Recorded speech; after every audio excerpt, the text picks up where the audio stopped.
everyone, welcome back to my channel. As you can see, I'm driving the Black MK2.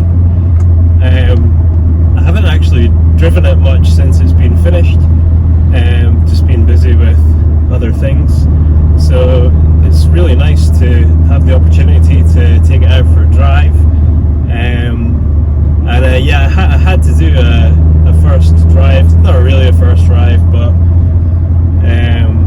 a first drive that you're sharing after everything's been done to it, after it's all been refreshed.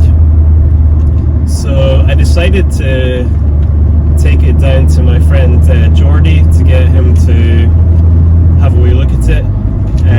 It was running really well. This is the one that I drove for several months, maybe even 4 or 5 months.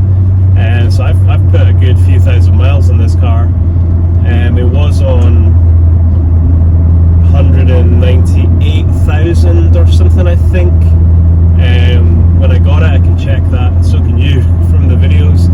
But yeah, so I've put quite a few thousand miles on it, and I've not had any hitches at all. I think the only one little hitch I had was very soon after I got it. There's a plane flying low overhead.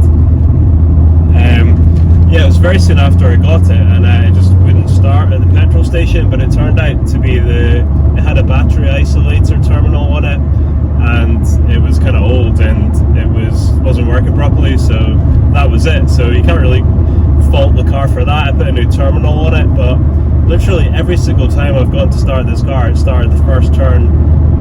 It's done 202,490 miles now, and it goes brilliantly. So yeah, I was gonna tell you, I took it into my friend Geordie. I felt like it runs really well, but it maybe just doesn't quite have the same kind of oomph as the blue one. And I wondered if maybe the timing was out slightly. That was kind of my theory, but I'd done the oil and filter on it, and this one got the K&N high flow air filter. You can't get an actual induction kit for this because of all the just basically because the way it's designed. The airbox is with the fuel and things like that. So yeah, like the fuel meter head or whatever it's called is on top of the airbox. So yeah, basically so it had all that, but I hadn't like done plugs in it or anything like that. I hadn't checked the distributor cap or the rotor arm or anything. So as well as speculating that maybe the timing was slightly out, I also thought, obviously it makes sense to get a distributor cap and a rotor arm and get some plugs for it. So I took it down to Geordie, and he reckons that the chances of the actual timing being out, in terms of like the tooth being the belt being like a tooth out or something like that, were pretty slim, because it's pretty hard to get it wrong on this engine. Obviously you can adjust the timing slightly by moving the distributor, and basically when he took the distributor cap off, it was really worn, and you could see on the rotor arm where it was firing was at one side of it. So sorry, Nala's running around on a bag sitting on the passenger seat trying to get comfy. Yeah, so basically where it was striking, where it was firing was not right in the middle of the rotor arm, which is ideally what you want, which is something I learned as well. I didn't know that. So basically changed the rotor arm and changed the distributor cap. And the other thing was that when somebody's been doing something with the throttle, they didn't set it properly, so it wasn't actually giving you full throttle when you put the pedal down. So I left with Geordie adjusted the timing, so I probably left with about 20 or 30 horsepower more than I went in with. So that was definitely worth the visit. I will share Geordie's details because I would highly recommend him. He's a master technician, although I don't think that really gives justice,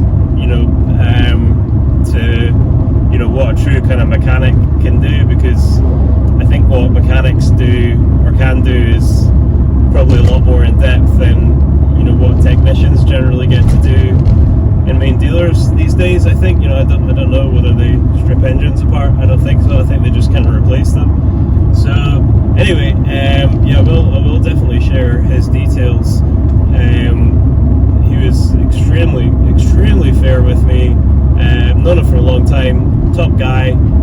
He's done a few wee things for me before. So if you have any car, really, definitely would advise taking it to him. So he's ex-Volkswagen as well, so definitely somebody you trust taking any car to, but obviously extra expertise in Volkswagen. So here we are. What I'm going to do is switch the camera over and just give you a little blast in this, so you can enjoy it as well and see how a 202,500 mile Mark II 16 valve Golf goes.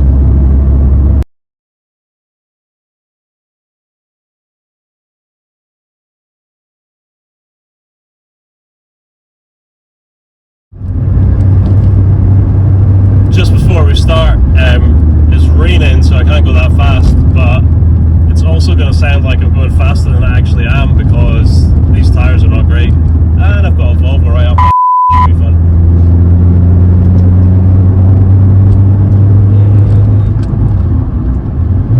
The thing is, just round random corners, you got wet patches. It's like it seems dry, then boom, it's instantly wet. It's just a bit Starting to worry.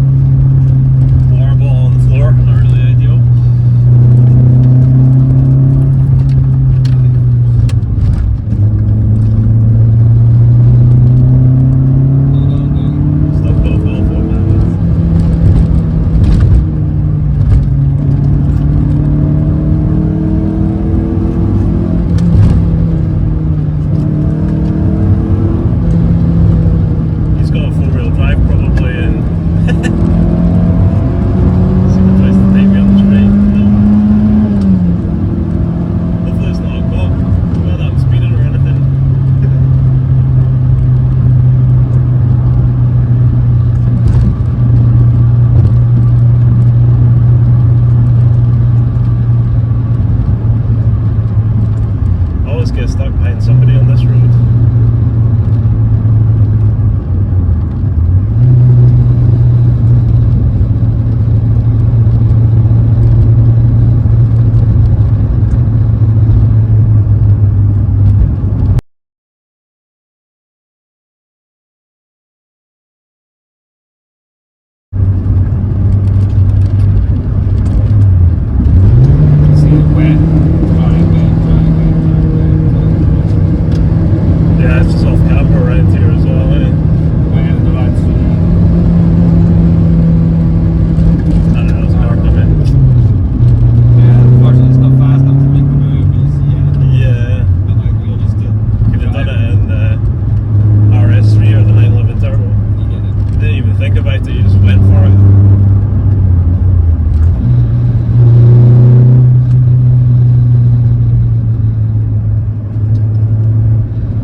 Kind of expected I might get back.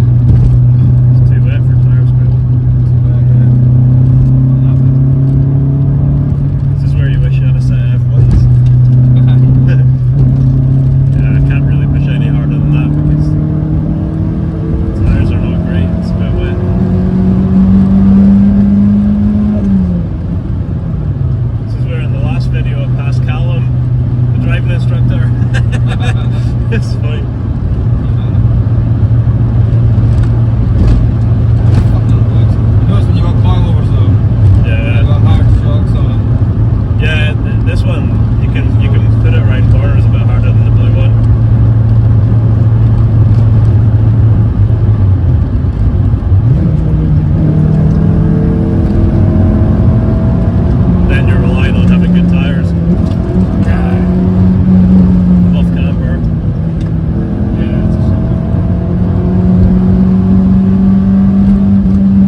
had to like pull the fuse for the central lock-in.